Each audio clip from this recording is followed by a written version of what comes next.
Ball valves. This discussion is about ball valves, just like the discussion about expansion valves. You know, there's those guys who always say, oh, expansion valves, those things are bad. They're always plugging up and sticking or holding open. They're always going bad. Well, who installed that system who caused those expansion valves to go out? Yeah, there's always these mysterious systems. All these expansion valves that guys say are just expansion valves are bad.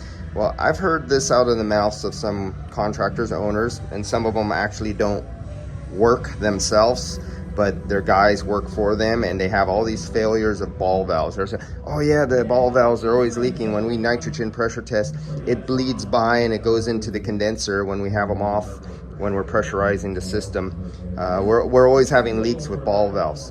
Is that so?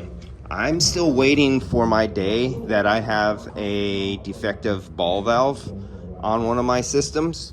And I don't know how your guys are brazing them in and to make sure that they don't get hot.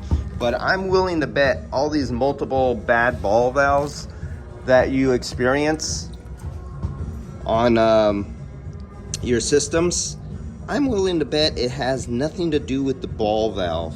Unless you're going out of your way to find the, I don't know, cheapest made one in South Africa or some little village in Thailand or something like that, and you're not buying one from Murray or some other real reputable name company.